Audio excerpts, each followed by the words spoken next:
a todos y todas. Nueva entrega del podcast Gana la beca de tus sueños, transforma tu vida.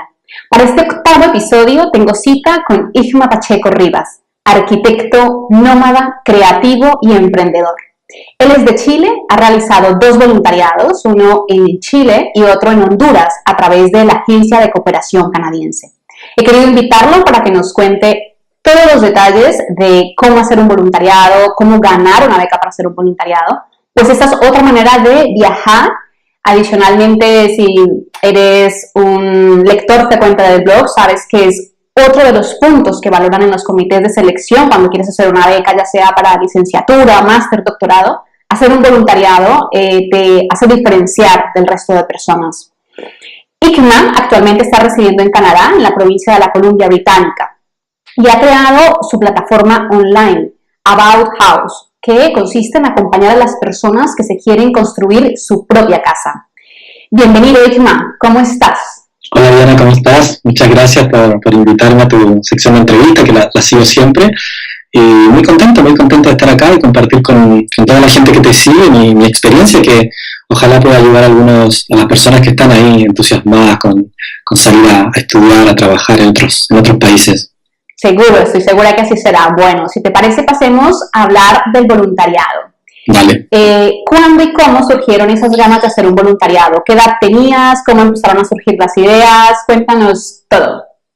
Ok, mi primer voluntariado, como bien tú lo dijiste, fue en Chile, fue en la Patagonia chilena, y coincide con mi primera experiencia laboral. O sea, para mí salir al mundo laboral fue salir a hacer un voluntariado. Entonces fue algo que lo recuerdo con mucho cariño y que me ayudó mucho profesionalmente y también personalmente. Yo estudié arquitectura en la Universidad Católica del Norte, en el desierto de Atacama. Yo soy original del desierto, yo nací en el desierto, me crié en el desierto, y fundamentalmente la idea de hacer un voluntariado como primera instancia era viajar, o sea, era salir, era tener una experiencia laboral, pero en un contexto diferente, porque siempre me pareció interesante como arquitecto, pero también como persona. Siempre tenía la curiosidad de conocer otros lugares. Siempre, ya estudiando arquitectura, viajábamos mucho a otras ciudades, a otros países, y yo también me gustaba mucho ir en mis primeros viajes a Bolivia, Perú, Ecuador. Tenía esa curiosidad, no sé, innata de estar en otras culturas, de ver cómo las cosas se hacían de manera diferente. Entonces, cuando terminé la carrera de arquitectura, lo primero que dije, ok, quiero tener una experiencia en otro lugar, quiero tener una experiencia. Y empecé a buscar, me empecé a informar, y me encontré justamente que había un programa del gobierno de Chile, que se llama Servicio País, que trabajaba con los temas de voluntariado en zonas rurales de Chile. Y en la postulación, me acuerdo, tenías que decir dónde te gustaría estar, ¿no? Porque te daban esa posibilidad. Y yo puse el otro extremo, ¿no? Del desierto a la Patagonia. Entonces, esas fueron las cosas que más me motivaron, ¿no? Y la Patagonia en sí a mí me llamaba mucho la atención. No la conocía, y tener una experiencia en ese otro extremo me pareció interesantísimo. Y así lo fue. Ok. Así lo fue. Vale, y el segundo voluntariado fue en Honduras, ¿no? Y el segundo voluntariado fue años después. Estoy hablando de que entre el primer voluntariado y el segundo deben haber pasado unos 4 años tal vez. Y curiosamente estaban relacionados, porque la Agencia de Cooperación Canadiense, que trabaja en distintos lugares del mundo, también trabaja en algunos países de Latinoamérica y tiene un foco muy importante en Centroamérica, hizo un convenio con la Fundación Servicio País, la fundación con la cual yo había hecho el primer voluntariado, con la idea de replicar o de hacer un primer estudio sobre la posibilidad de poder implantar un programa parecido en Honduras. Entonces lo que hicieron es que hicieron un convenio, la Cooperación Canadiense, con Servicio País, y dijeron, ok, vamos a llevar a 3 profesionales que hayan pasado por Servicio País a Honduras para generar un proyecto piloto o hacer unos estudios previos para ver qué tan factible podría ser la implementación de un Servicio País o un voluntariado nacional en Honduras. Entonces fue así como, a través de la misma fundación en la que yo había hecho mi primer voluntariado, me enteré del llamado, que ya era internacional, ¿no? Ya era un llamado para ex Servicio País, para las personas que ya habían pasado por Servicio País y que estuviesen interesados en ir a trabajar a Honduras particularmente. Y fue así como empecé a postular. Me llamó otra vez la atención, lo mismo, ¿no? Un país que no conocía, un contexto que tampoco conocía, que postulé un proceso de 2, 3 meses, más o menos me acuerdo que duró, y fui pasando las etapas y quedé aceptado y me fui encantado. Honduras. Y bueno, cuéntanos qué cubría el voluntariado en Honduras, qué tenías que hacer, en qué consistía, qué duración tuvo. Si te parece, centrémonos en el voluntariado de Honduras para que las personas tengan una idea en todo lo que cubría el voluntariado con la Agencia de Cooperación Canadiense. Ok, el voluntariado básicamente es un trabajo, o sea, el formato que tenía este tipo de voluntariado, que creo que algunos, la gran mayoría también los tienes, es un trabajo, o sea, ya vas casi en tu condición profesional, o sea, se espera de ti una aportación profesional, ¿no? Y hay un salario de por medio. ¿Dime? Te interrumpo, ahí tú ya eras arquitecto. Yo era arquitecto, claro. Mis 2 experiencias de voluntariado fueron una vez que yo había terminado mi carrera de arquitectura. Entonces, sí, fundamentalmente se buscaban profesionales que hubiesen trabajado con comunidades locales, en zonas rurales, ¿no? Con ese perfil. Pero el voluntariado, los beneficios que tenía, lo que incluía, era un salario, ¿no? Te dan un salario, te pagan un salario.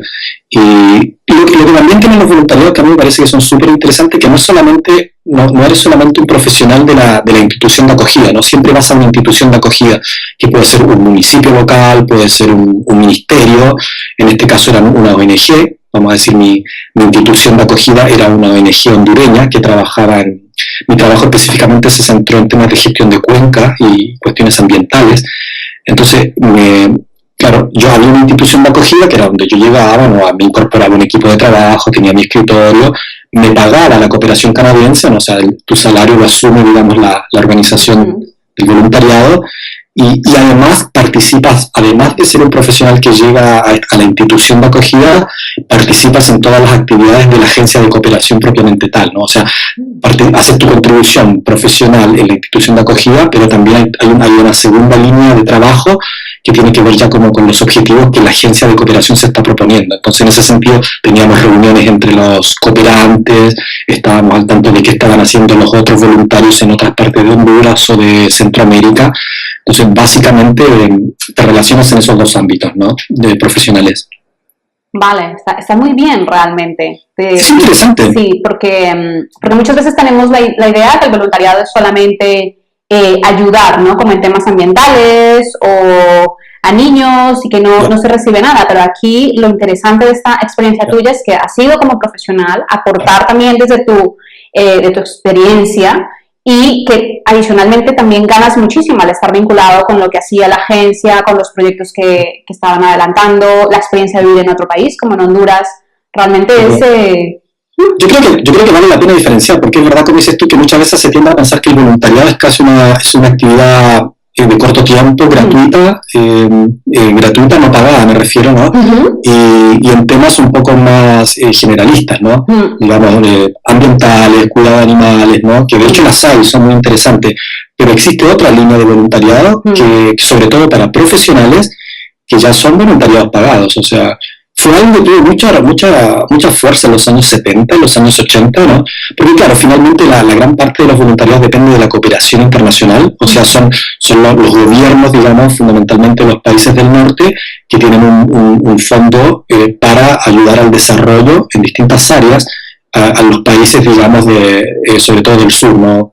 Los voluntariados más se centran fundamentalmente en África, en América Central, en América Latina, en India, en algunos países de Asia, pero existe, y es interesante revisar la parte de los voluntariados a nivel profesional, que la mayoría son pagados, y como tú bien dices, o sea, desarrollas tu trabajo, tu aporte profesional, pero también tienes toda una contribución a nivel de los objetivos que la agencia está buscando, entonces hay como una especie de doble trabajo, una experiencia bien interesante. Sí. Y bueno, cuéntanos de la parte del proceso de postulación al voluntariado, ¿cuál fue la que más preparaste o consideras que fue más difícil o desafiante? Para mí la más difícil, yo diría que fue la que más preparé, por decirlo así, fue la entrevista psicológica. Digo, hay una etapa que se hacía a nivel personal, que era casi de las últimas, o sea, tenía varias etapas. Bueno, la primera era la postulación, después había una preselección donde te decía, bueno, eres parte de los precandidatos, y después había una entrevista que era personal. Me acuerdo que yo en ese momento vivía en Uruguay, tuve que viajar a Santiago y ahí se hicieron las entrevistas personales, fundamentalmente psicológicas.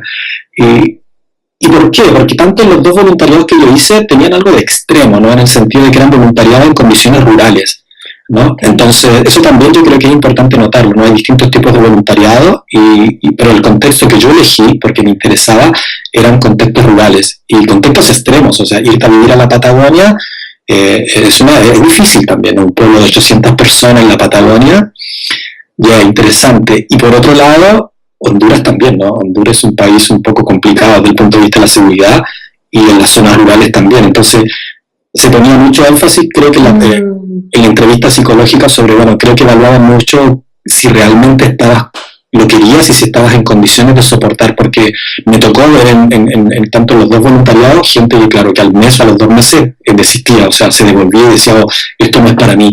Entonces, y creo que esa es una de las cosas que hay que ser muy honesto al momento de postular a voluntariado, sobre todo en condiciones más extremas, ¿no? O sea, si te vas a trabajar con comunidades muy pobres o en zonas muy rurales, o incluso en centros muy urbanizados.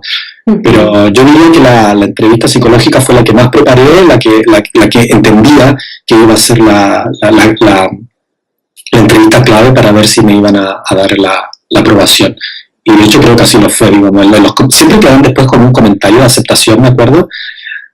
Y me acuerdo que ahí se comentaba eso, que reconocían, digamos, que mi perfil cumplía con las exigencias que podía tener el trabajo, ¿no? En estos contextos donde me fui a trabajar.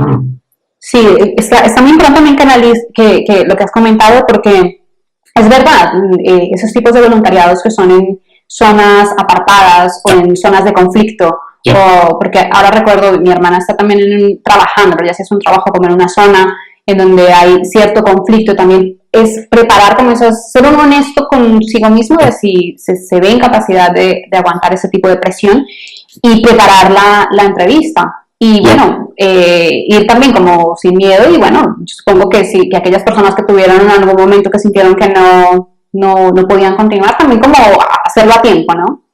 Y está todo bien, me parece que es súper válido y yo creo que las organizaciones que trabajan en voluntariado saben que hay un porcentaje de personas que no terminan el voluntariado porque no es fácil también. Yo creo que es importante hablar de ese punto de que hay situaciones que son extremas. O sea, puede sonar muy bonito decir, bueno, me voy a África a trabajar en una escuela, ayudando a los maestros, pero ojo, hay que ver, digamos, que yo qué sé, que vas a estar ahí, que a lo mejor no va a haber agua, o que por ejemplo, el rol de las mujeres en algunos contextos es muy diferente al que tú puedes traer de tu condición urbana o en el lugar donde vives, y te vas a otra cultura donde ser mujer en un contexto rural puede ser algo muy complejo, la relación que los hombres tienen con las mujeres varía.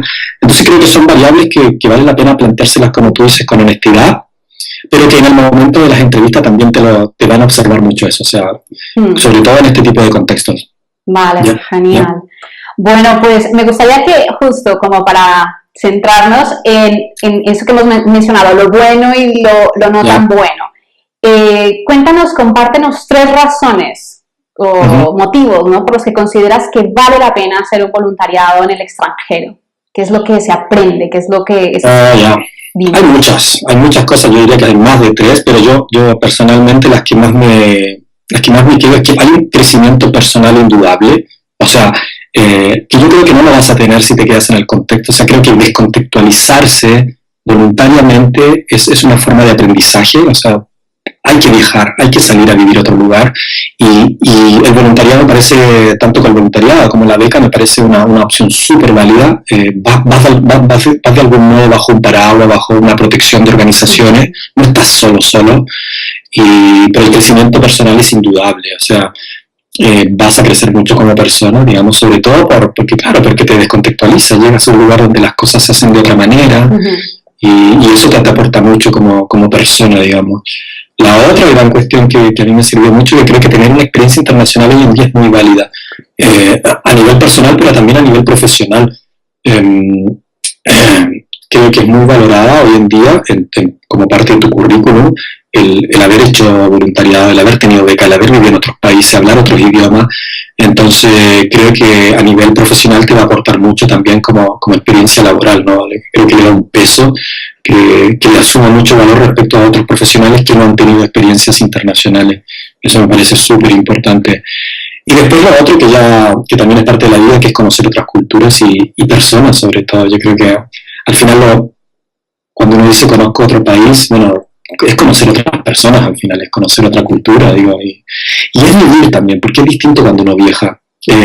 Cuando uno es turista o viaja, que está muy bien como forma de conocer, es muy diferente cuando vives en el país. Es muy diferente cuando vas al médico, cuando te enfermas, cuando pagas las cuentas, o sea, vives en el país. Entonces, es una forma muy distinta de relacionarte con la cultura que incide en tu crecimiento personal y profesional. Sin duda que sí. ¡Wow! Me ha encantado.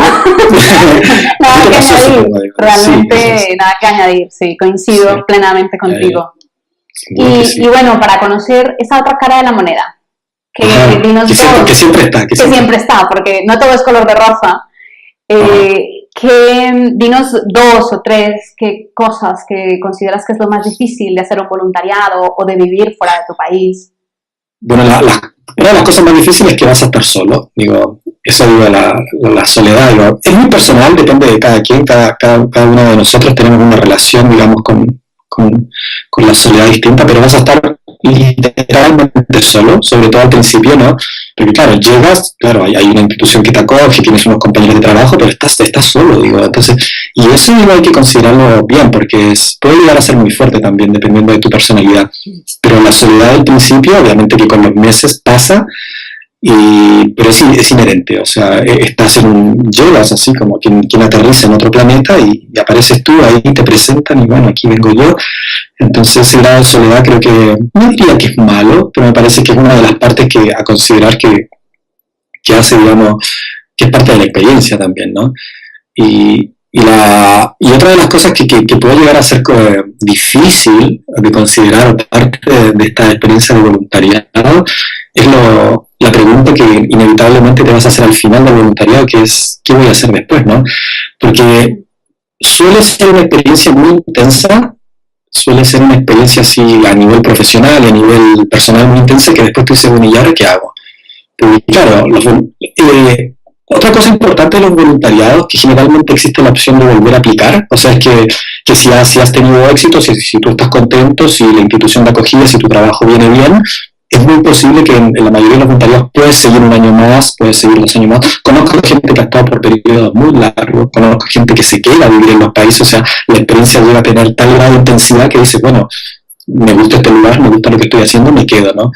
Pero una de las cuestiones difíciles es ¿qué voy a hacer después? Porque terminaste el voluntariado, está la opción de volver a tu país, está la opción de volver a lo que estabas haciendo antes, está la opción de seguir. Está la opción de seguir en ese mismo país, está la opción de seguir en la misma institución, pero en otro país. Entonces es un momento también de balance, de tomar la decisión de qué voy a hacer.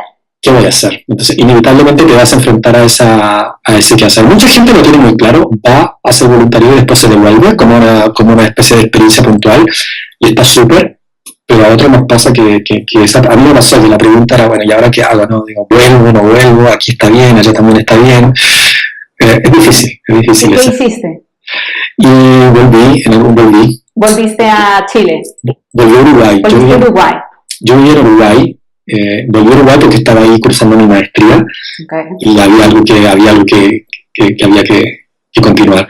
Pero claro, tenía ganas de quedarme también. Sí, claro, sí. Estaba ahí, pero... Porque Honduras es un país bello. Honduras es una belleza. Todo lo que se dice de Honduras... Generalmente, claro, se destaca lo malo de Honduras, ¿no? Que es el país peligroso, que no sé cuántos asesinatos por día, que es verdad, pero es un lugar increíble, o sea, es un país bellísimo, es una gente exquisita, muy buena onda, y se disfruta mucho, entonces quería quedarme también. Sí, claro. Okay. Y bueno, como sabes, yo diseñé una ecuación en el proyecto que básicamente es estudiar más viajar igual a crecimiento personal. Me gustaría que tocáramos ese tema de viajar, de los viajes, ¿no? Yeah. Cuando estuviste haciendo el voluntariado en Honduras, ¿tuviste la oportunidad de viajar al interior de Honduras o ir a otro país? Eso es súper importante, es una pregunta linda porque la mayoría de los voluntariados se te relaciona mucho con el país también, o sea, y como decía, con los otros compañeros que están en la misma temática o en los mismos proyectos. Y sí, yo tuve la oportunidad de, por el trabajo, por el voluntariado, viajar dentro de Honduras, relacionarme con las instituciones locales que estaban en temas de agua y saneamiento, gestión de cuencas, cuestiones ambientales, que era el tema. Entonces, muchos seminarios, muchas reuniones, ¿no? Eso es otra cosa también que la digo a propósito, ¿no? Que cuando vas a trabajar en calidad profesional a países que están en vías de desarrollo, en condiciones de profesionales más carentes, ¿no? Es una responsabilidad grande también, porque, por ejemplo, tú llegas a ese municipio, a esa ONG, y tú eres el profesional, digamos. Entonces, no son organizaciones que están con un nivel, digamos, de profesionales alto. Nadie se quiere ir a trabajar a una zona rural de la Patagonia, nadie va a trabajar a una zona rural de Honduras. Entonces, tú llegas a asumir ese vacío profesional. Entonces, hay un desafío muy bonito que como profesional te interpela así a fondo. Entonces, y la oportunidad de viajar se daba inherentemente por el trabajo y a nivel personal también. O sea, Centroamérica, digamos, en los países está muy cerca. Digamos, yo estaba en la frontera con Nicaragua, con Guatemala, cerquita estaba Costa Rica, ¿no? Entonces, también tuve la oportunidad de viajar, ya así en mis vacaciones o en los fines de semana que nos arrancábamos, con los amigos, con la gente, y se conoce mucho. El voluntariado sí te da las posibilidades de viajar trabajando, pero también te da el tiempito para poder viajar así, tipo como turista, ir a conocer los lugares. Así que viajé mucho, conocí Centroamérica, sí. Wow, y se conoce trabajando, se conoce distinto el país. Fue una experiencia de viaje también, muy linda, muy completa.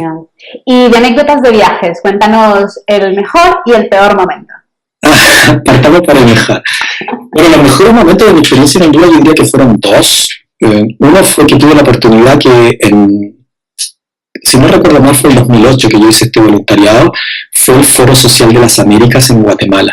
El Foro Social de las Américas es una actividad muy potente, muy alucinante que se hace en América, que, bueno, reúne a todas las ONG, las organizaciones, grupos indígenas que están trabajando en diferentes temas, ¿no? Es el Foro Social de las Américas, que ya se había hecho en distintos países. Yo no había tenido la oportunidad de asistir, y justo yo estaba en Honduras, y en octubre me enteré, bueno, se hace el Foro Social en Guatemala.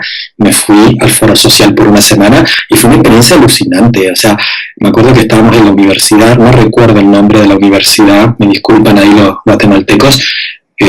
Guatemala, una ciudad también, Guatemala, una ciudad bonita, la universidad muy bonita también, la recuerdo, el campus. El Foro Social se hizo en el campus de la universidad, y fue alucinante. O sea, imagínate, gente de todo el mundo, indígenas desde Canadá hasta los mapuches, ONGs, universidades, todo el mundo haciendo exposiciones, charlas, fiestas de noche, conciertos. Wow. Una semana intensísima donde conocí a gente interesante que estaban haciendo. Ahí había una energía increíble. Eso fue creo que una de las experiencias que más recuerdo, porque fue un foro súper interesante a nivel profesional y personal también. Y mi otra gran anécdota que fue en Honduras, donde yo conocí a mi esposa, que tal, imagínate, que me cambió la vida. Entonces, o sea, mi experiencia de voluntariado, mi viaje en Honduras marca mi vida, digamos, emocionalmente fuerte, porque Hannah, que es mi actual esposa, ella también era parte de los voluntarios canadienses que estaban trabajando en Honduras, en otra parte del país, con otra organización, en otros temas. Pero justo pasó que en estas reuniones de trabajo, ¿no?, donde nos juntábamos todos los voluntariados a hacer evaluación, a ver en qué estábamos, nos conocimos, nos miramos, nos gustamos, y ya en la noche ya nos estábamos dando besos y nos enamoramos así. Después todo mi estadía en Honduras era súper placentera, porque los fines de semana la iba a ver yo a ella, me venía a ver ella a mí, después nos fuimos a viajar juntos. Y cuando terminó el voluntariado, yo terminé mi voluntariado, ella terminó su voluntariado, que ella lo hizo por 2 años. Ella lo hizo por 2, yo lo hice por 1, y ella después se fue conmigo a Uruguay. ¡Wow! Y ahí estamos juntos y nos casamos y tenemos hijas. Entonces, wow. Entonces, imagínate, o sea, cambio, claro. te pueden pasar muchas cosas en este tipo de experiencia. Entonces, hay que estar abierto también con el corazón de que te puede cambiar la vida, ¿verdad? Sí, encuentras al amor y te cambia la vida. Sí, sí. Qué hermosa historia, Isma. Es linda, sí, es linda. Tenemos lindos recuerdos y queremos mucho Honduras por eso, porque había gente, habían espacios, recuerdo, la fiesta de despedida, los amigos, entonces, muy lindo todo eso. Ujú. Pasan cosas, Sí, pasan cosas. pasan cosas. ¿Y el ¿Ya? peor momento? Y a ver, el peor momento del voluntariado, O no, o viajando, que hayas tenido en los viajes. bueno, en los viajes yo creo que yo ya había tenido, yo traía una experiencia de viajero, ¿no? Yo partí viajando casi a los 17 años, que ya estaba así, no, tal vez más 19. 19 empecé mis primeros viajes por Perú, Bolivia, y yo creo que las peores cosas que te pueden pasar es cuando te encuentras con agresiones, ¿no? O sea, me pasó que me robaron mi dinero una vez también. Te encuentras con gente que por ahí dice, ay, ¿de dónde eres tú? Y aparecen ahí con unos rollos un poco discriminatorios porque tú eres de allá, de acá. Entonces, una de las cosas que yo aprendí a cuidar mucho fue ese tipo de espacios, ¿no? O sea, de no acercarte mucho a la gente que está borracha, de esas cosas que pueden surgir más peligrosas, porque a veces en algunos contextos y tal vez no sé si es parte de la cultura latinoamericana, pero en Honduras se veía mucho, había mucha agresividad por parte de los varones, sobre todo así cuando estaban más borrachos, en una actividad así más de noche, la agresión es como parte del ser varón, ¿no? Ya. Entonces había que estar con cuidado. Entonces tuve algunos problemillas ahí algunas veces con gente que se ponía un poco agresiva, pero ya venía con una especie de aprender a cuidarse de eso. Creo que eso es algo en lo que hay que aprender a cuidarse, o sea, no meterse en líos, evitar así espacios, digamos, de excesos, porque no sabes lo que puede pasar y esas cosas dan un poco de miedo porque estás solo. En Honduras la policía, digo, no te puedes confiar de la policía, digo, tienes que cuidarte a veces de la policía, entonces hay espacios donde vale la pena no meterse y estar con más cuidadito. Entonces tuve unas experiencias muy feas por ahí, pero nada que de algún modo que empañara un poco todo lo otro. Creo que aprender a autocuidarse en este tipo de experiencias es súper importante. Hay que evitar el riesgo, evitar situaciones. Creo que siempre es bueno tenerlo en cuenta, ¿sí? Sí, me encanta ese consejo que has dado, porque sí, es súper importante, súper importante. Sobre todo a las mujeres, diría yo, porque el varón te puedes meter en un problema de pelea y todo, pero las mujeres ya pueden aparecer problemas ya de excesos sexuales y todo, que hay que tener cuidado. Digamos. Sí, hay que tener cuidado. Yo también, digamos... Eso fue algo que yo no... Perdón. Dime. Eso fue algo que yo no tenía y que por ejemplo con Hanna también me pasó, porque Hanna venía de Canadá y también para ella también fue un cambio cultural muy fuerte en Honduras, ¿no? Entonces claro, porque te pones a bailar con un chico y el chico ya cree que porque la chica aceptó bailar contigo, ya bueno, ya te puede empezar a tocar y ya son menos que novios. Y entonces hay excesos que culturalmente en unos lugares se aceptan, que parecen muy normales y en otros no. Entonces esa cosa de aprender a cuidarte, incluso que no es muy bonito, pero aprender a desconfiar de la gente es como que algo que uno a veces no lo trae, pero después incluso las mismas mamás de los lugares que dicen, no, mira, cuídate, no confíes en la gente, no confíes. Y eso era algo que en Honduras te lo decían siempre, o sea, con cuidado, no confíes. Y a mí me tocaba ver de que a veces habían excesos que tú decías, wow, mejor me voy de acá. Entonces creo que el autocuidado es una cuestión que tanto varones como las mujeres lo tienen que traer muy claro cuando van a contextos que no conocemos, sobre todo, digamos, porque no todo es como en tu país, los códigos no funcionan igual. Entonces eso me parece que hay que estar súper atento, que puede ser una de las cosas más complicadas que te puede tocar vivir, o sea, enfrentarte a situaciones ya un poco más de agresiones o un poco difíciles. Sí, yo realmente coincido y me gusta porque digamos que ese tema nunca había salido en las entrevistas, me encanta que lo hayas planteado porque también hay como una ola de hay que confiar, hay que viajar, somos libres, no va a pasar nada, no desconfíes, y después escuchamos noticias trágicas, ¿no? Entonces, sí, de verdad que yo también he hecho lo que tú has hecho, o sea, al principio, bueno, uno no conoce absolutamente nada, uno cree que es como en su país, uno no tiene idea, y no, realmente uno tiene que reconocer que uno está solo, que uno es de fuera, que uno poca voz tiene ahí, que uno no conoce a nadie. Con lo cual es tratar de evitar esas atmósferas enrarecidas, esas cosas que uno dice, bueno, yo aquí, si esto se desborda en esta fiesta o si, no sé, ¿no? En algo, si ya ves que la gente está muy pasada de alcohol, por ejemplo, en un lugar o algo, decir, bueno, si esto aquí se desborda, yo realmente pocas facilidades tendré de cuidarme, ¿no? Mejor me voy ya y ya el otro fin de semana vuelvo. o a otra Otro fin de semana me voy a la fiesta y a las 8, 9 ya me voy. Y ya me voy, la cosa ya se empieza a exceder. Sí. Entonces eso es importante. Yo parto de la base de que la gente es buena, sí, pero creo que no hay que perder no hay que ser tan ingenuo de pensar de que no estás exento de algún riesgo. Entonces, el autocuidado, creo que todos tenemos una noción de qué es aquello. Sí, todos nos damos cuenta cuando las cosas empiezan a cambiar de todo, ¿no? El ambiente, como dices tú, se empieza a poner un poco más gris.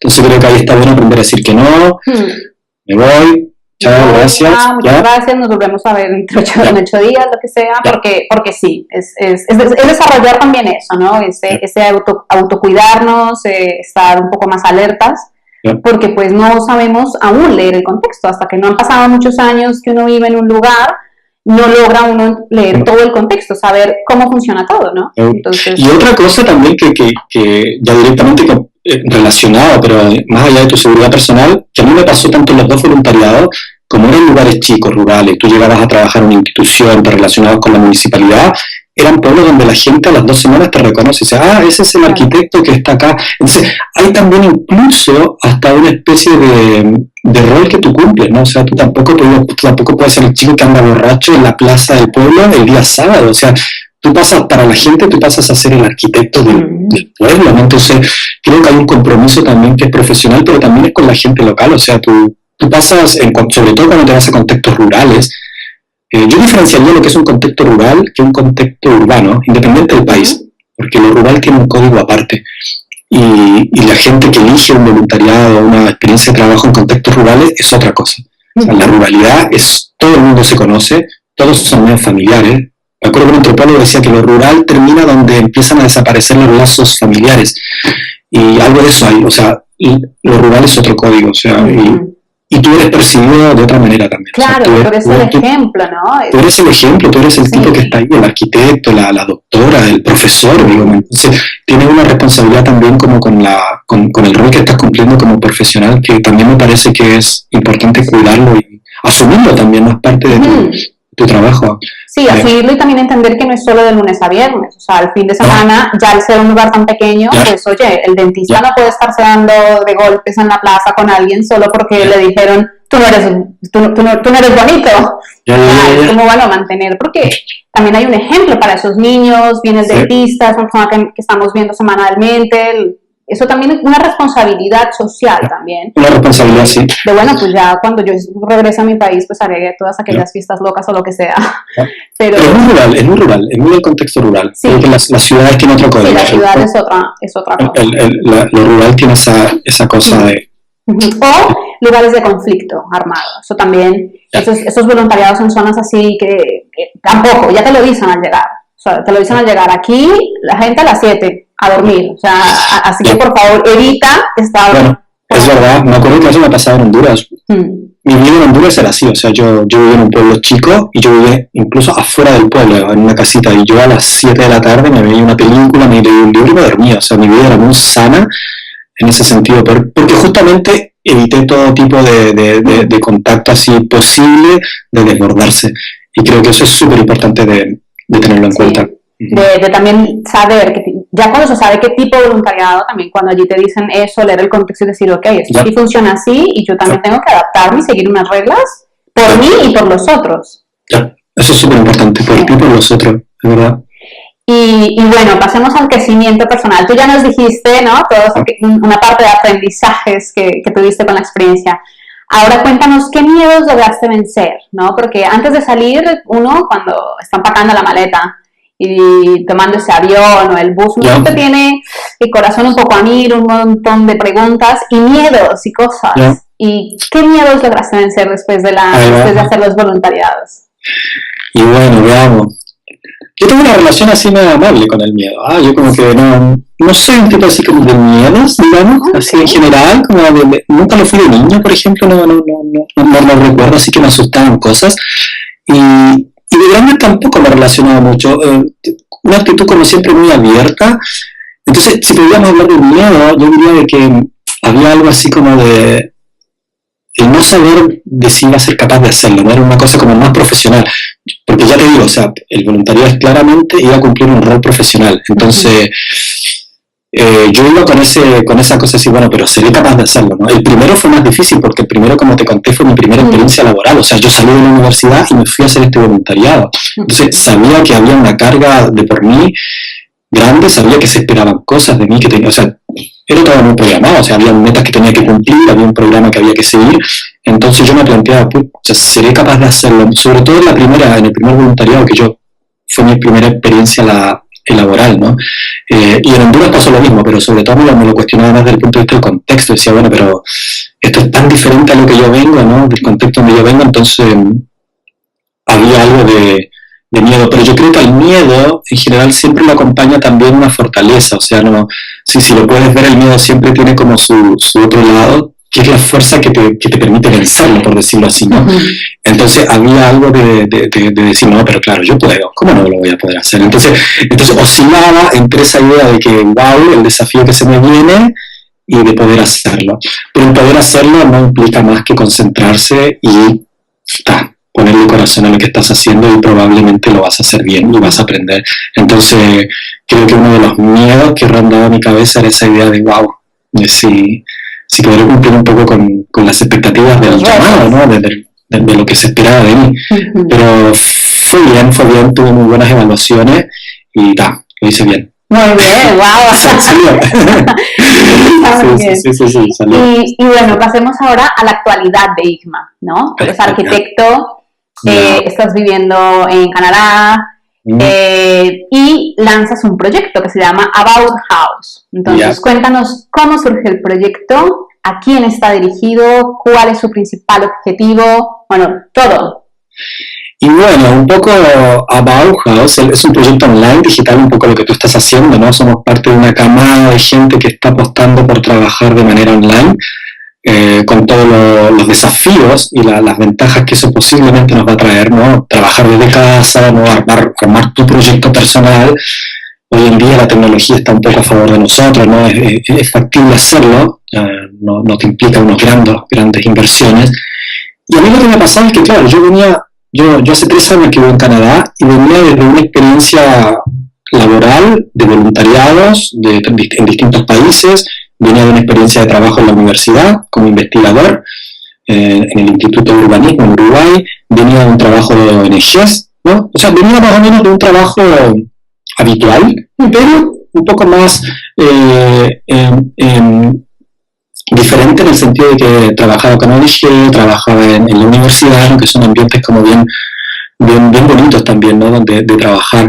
Pero honestamente ya venía un poquito cansado, ya venía así como esa idea de trabajar así como con un horario y trabajar con proyectos de otros. Ya me estaba cuestionando la idea de bueno, ¿por qué no hacer algo propio, no? Y al llegar a Canadá, nosotros llegamos con nuestra pequeña hijita, que había nacido recién en Costa Rica, y ella tenía 2 meses cuando llegamos a Canadá. Entonces, y a mí esa fue una cosa que me marcó mucho, o sea, ser papá es como una de las cosas que me cambia la vida también, claro. O sea, es como así, es como que, o sea, las cosas no pueden seguir siendo igual que hasta ahora, o sea, de hecho no lo son, todos los que son papás saben que no lo son, y yo quería que no lo fuera, o sea, no quería ser ese papá que trabajaba todo el día, que veía a sus hijas de tardecita, un poquito de noche, los fines de semana. Entonces eso implicaba estar en casa. ¡Wow! Entonces yo quería estar en casa, pero también tenía que trabajar. Sí. Pero por un lado, claro, mi esposa tenía un trabajo formal en Canadá, entonces yo estoy en casa, ¿no? Yo soy un papá, si me preguntan qué soy, yo soy papá en casa, soy un amo de casa. Un amo de casa, y me dedico a eso, a criar a mis hijas. Entonces, y así empezó Canadá. Entonces dije, bueno, entonces esta es una buena oportunidad para arrancar con mi idea, ¿no? Empezar a pensar en hacer algo, en que pueda trabajar desde casa, que pueda combinarme perfectamente este ser papá, que quiero serlo, este tiempo de ser papá, y armar un proyecto. Entonces apareció la idea de trabajar de manera online. Y obviamente quise empezar a trabajar, ¿no? Desde lo que yo ya conocía, desde mi experiencia como arquitecta, ¿no? Y me enfoqué directamente en un proyecto que lo que busca es ayudar a las personas que se están haciendo su casa, que deciden hacerse su casa, a encontrar un diseño para su casa, ¿no? O sea, me parece que vivir en una casa linda es parte de la felicidad. Creo que puede contribuir de algún modo a la felicidad de una persona. Sí. ¿A la calidad de vida? La calidad de vida, sí se habla mucho, el confort, la calidad, y algo que no está muy, creo que no toda la gente tiene la oportunidad de vivir en una casa bonita, y no porque no se pueda hacer, sino por un montón de otras cosas externas. Y tengo la impresión de que al tema del diseño de casa, cada vez hay más gente que se está haciendo su casa, como que saca la casa de la lista del supermercado, o sea que en vez de comprarla dice, bueno, pero ¿por qué no me la hago? Uh-huh. Creo que hacerse una casa puede ser una experiencia maravillosa para una persona, es mucho trabajo, ojo, uh-huh. No crean que, bueno, creo que las cosas más lindas de la vida cuestan. Sí. Las cosas lindas de la vida cuestan. Entonces, y yo creo que con el tema de casa está pasando lo mismo que con la alimentación, ¿no? Hace 20 años comíamos cualquier cosa y no nos preocupábamos mucho porque nos parecía que estaba bien, y hoy en día hay mucha conciencia sobre lo que comemos y sabemos que en la medida que comamos bien vamos a estar mejores y más felices, y yo creo que hoy en día la gente se está dando cuenta que hay que vivir en una casa linda. Y que una casa, y que vale lo mismo que la casa que te compras, ¿no? Las casas son caras y vale la pena hacérsela, vale la pena meterle un tiempo, conciencia y vivir en una casa linda. Entonces, mi idea es juntar a toda esta gente que tiene este sueño de hacerse su casa con los arquitectos que están haciendo buenos diseños de vivienda. Entonces, he generado un marketplace donde los arquitectos pueden subir sus diseños de vivienda y las personas interesadas pueden comprar estos diseños, conectarse con los arquitectos, charlar entre ellos, personalizarlos. Esa es mi apuesta por ahora, ese es mi proyecto, digamos, juntar. Soy un puente sí. Que lo que busca es que se conozcan arquitectos que están haciendo cosas muy buenas, porque hay arquitectos que están haciendo cosas muy buenas, sí. Con la gente que tiene este sueño, ¿no? De construirse su casa, que apueste por un buen diseño, que vaya por la belleza, que vaya por materiales saludables, que vaya por... Eso te iba a preguntar, porque cuando lo planteas digo, y también se puede pensar en una casa que sea sostenible, es decir, una casa, ¿no? Digamos que el agua... Absolutamente, okay. ya, absolutamente. Hoy más que nunca, o sea, yo todo este cambio que te digo, que me estoy dando cuenta que las personas están siendo más conscientes del lugar donde viven, es la gente joven, fundamentalmente, la gente menos de 40 años que está en un viaje. Una, porque dicen, ok, comprarse una casa es carísimo, es súper caro, no son casas de extremadamente buen diseño ni de muy buena calidad. Y lo otro, porque la gente quiere ser partícipe de las cosas que hace. O sea, ¿por qué no voy a ser partícipe de mi casa, no? Entonces, y la gente está apostando, la gente hoy en día es más exigente, quiere materiales saludables, tiene más información, sabe lo importante del reciclaje del agua, el cuidado del agua. Entonces, hay más conciencia. Y, por otro lado, los arquitectos también. O sea, hoy en día creo que no hay ningún arquitecto que no tenga noción o que no esté trabajando dentro de su línea de trabajo, proyectos sostenibles, materiales saludables, reciclaje de agua. Entonces, se viene un tiempo, creo, de más conciencia de las personas y de los arquitectos que están trabajando en esa línea. Entonces, yo los voy a juntar, los quiero juntar, quiero que se conozcan. Eso está súper, Igma, porque ese es el cambio realmente. Y yo he escuchado eso. Muchas personas, de mi hermana, que vive en Colombia, se lo está planteando y ya decía, yo quiero construir mi casa. Yeah. Y una casa, no solamente los ladrillos y ya está, sino una casa en la que pudiéramos aprovechar el sol, en la que pudiéramos que el agua con la que friego los platos, que es un agua que no está muy sucia al final, que pudiéramos luego pasarla por otro lado. Bueno, todo esto empieza a surgir, como tú dices, en estas mentes despiertas, jóvenes, que quieren que queremos vivir diferente. Y sobre todo, ya lo sabes, porque hay también una razón económica también, o sea, hacerte una casa te ahorra cerca de un 30% si la comparas con comprar una casa de iguales características en el mismo barrio, o sea, hay un ahorro súper, o sea, un 30% en comprar una casa es una plata importante. Y asociado a eso está la súper experiencia que vas a tener, o sea, creo que tener una casa a medida es una de las cosas más lindas que le puede pasar a una persona.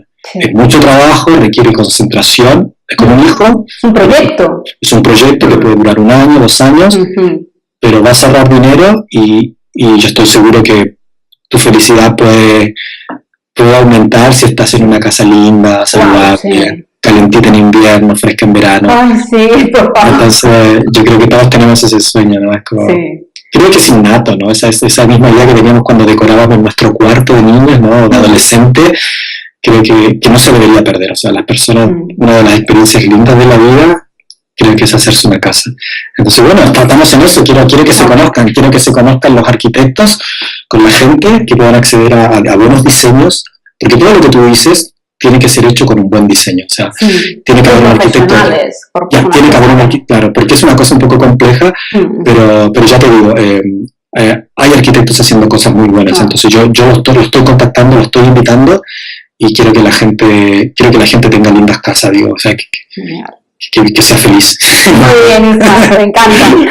Así que bueno, vamos por ahí. Y para terminar, cuéntanos a las personas que nos están viendo, a las personas que nos están escuchando, ¿dónde pueden encontrarte? Si quieren ponerse en contacto contigo, ya sea por algo del voluntariado o porque quieren construirse su casa o quieren leer sobre tu proyecto. Cuéntanos en dónde se pueden poner en contacto contigo. Ok, bueno, los voy a invitar a todos a que conozcan mi blog, ¿no? Blog about, seguro que tú dejas el link, ¿no? Ahí abajito para que la gente lea, abouthouse.com. Ahí en el blog hay mucho contenido, o sea, la gente que está con la idea de hacerse una casa, eso es lo que hay que hacer, hay que informarse, hay que educarse, como cualquier cosa, ¿no? Si vas a tener un hijo, tienes que empezar a estudiar de niño, de por qué lloran, de cómo se enferman, de qué comen. Si te vas a hacer una casa, tienes que empezar a informarte. Entonces en el blog van a encontrar mucha información de todo tipo, los invito a conocerlo, y ya en unos próximos meses va a estar en el aire el Marketplace, que es el lugar donde los arquitectos van a estar publicando sus diseños, y ahí directamente la gente va a poder conocer los diseños, contactar a los arquitectos y todo. Y bueno, en el hilo de comentarios de la entrevista que tú publiques, la gente que quiera preguntarme más sobre temas de voluntariado, tal vez tú puedes dejar los links tanto para los 2 voluntariados que hice, que conozcan la cooperación canadiense. Yo encantado de responder una pregunta, una duda que tengan. Y bueno, a todos los que estén interesados en seguir hablando. Claro que sí. Pues muchísimas gracias, Igma. De verdad que ha sido un placer esta charla contigo, llena de consejos, de temas reales, de tu experiencia sobre el voluntariado, también desvelar cosas que uno no conoce o que nadie te cuenta sobre los voluntariados. Me ha encantado también conocer de tu proyecto ya de fondo.